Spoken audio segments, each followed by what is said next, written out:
నిలువేని ఎక్కడున్నావు? నిలువేని బాబు నీ అరుపు ఆపావు గానీ కీ చైన్ కూడా తిప్పడం ఆపితే బాగుంటుంది. ఎవరు కావాలి బాబు? నిలువేని కావాలి.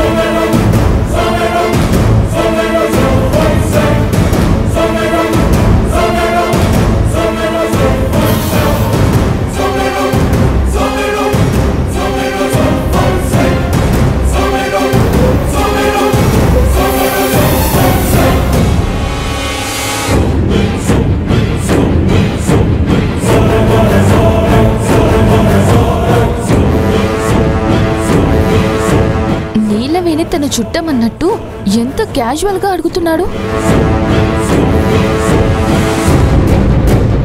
ఎలా ఉన్నావు నిలువేని? బాగానే ఉన్నాను. నువ్వెవరు? నేను ఎలా ఉన్నానని అడుగుతావు అనుకున్నాను. ఎవరని అడిగావా? అప్పుడే మర్చిపోయావా?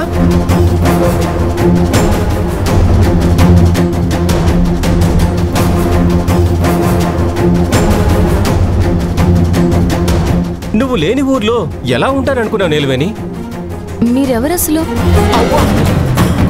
ఏంటి నిలువేని మళ్ళీ అదే మాట్లాడుతున్నావు? హలో, నీ పేరేంటని అడగట్లేదు, నువ్వు ఎవరు అని అడుగుతున్నారు. నన్ను ఇంత తొందరగా మర్చిపోతావు అనుకోలేదు నిలువేని. బాగా రంగు తెలితే మనిషిలో మార్పు వచ్చింది అనుకున్నాను కానీ ఇలా మనసు కూడా మార్చుకుంటావు అనుకోలేదు నిలువేని.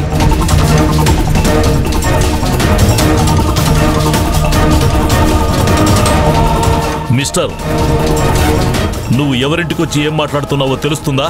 సార్ మీరెవరో నాకు తెలీదు. నేను నా నీలవేణి కోసం వచ్చాను. దయచేసి నేను చెప్పేది వినండి. మర్యాదగా మాట్లాడు. తను ఎవరనుకుంటున్నావు? మా చిన్నయ్య గారి భార్య. ఏంటి? నీలవేణి పెళ్లి చేసుకుందా? ఎంతో ఇష్టపడి నా వెంటపడి ప్రేమించిన నీలవేణి నన్ను కాదని పెళ్లి చేసుకున్న ఆ చిన్నయ్య ఎవరు? చిన్నయ్య అంటే మా అన్నయ్య. అదిగో. ఏంటి అన్యాయం? నమ్మలేకపోతున్నాను. చాలా ఆత్మాభిమానం ఉన్న మనిషి అలాంటిది అవకాశం రాగానే డబ్బు కాసుపడి మారిపోయిందా? కాదు, తన పెళ్లి అనుకోకుండా జరిగింది. తన మెళ్ళో నేను తాళి కడతానని తనకు కూడా తెలీదు. ఇప్పుడు కడుపుతో ఉంది.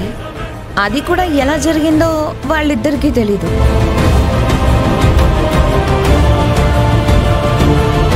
అన్నీ ఇంట్రెస్టింగ్ ట్విస్ట్లే. Excellent story. నీలవేణి కళ్యాణం. ఇది అన్యాయం సార్. ఇంకొకరిని ప్రేమించిన అమ్మాయి మెడలో మీరు బలవంతంగా తాళి ఎలా కడతారు? ఇందాకటి నుంచి చూస్తున్నాను. నా నేలవేణి అంటూ నానా మాటలు మాట్లాడుతున్నావు.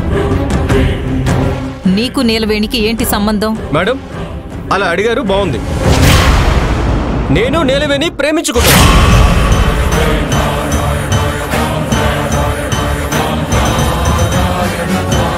పెళ్లి కూడా చేసుకోవాలనుకున్నాం.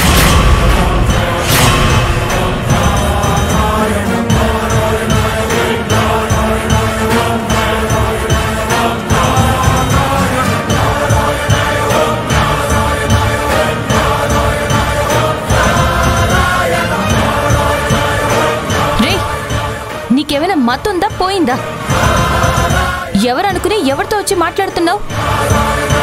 ఇంకోసారి అలా అన్నావంటే పళ్ళు రాలగొట్టి పంపించేస్తా. అదేంటి నీలవేణి అలా అంటున్నావు? నువ్వు మొత్తం బారిపోయావు.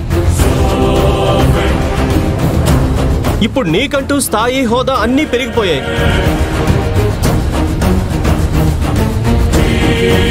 నువ్వైనా మారకుండా ఎలా ఉంటావులే? మీ ఇద్దరి మధ్య ఇంత కథ ఉందా? మాకు తెలీదే.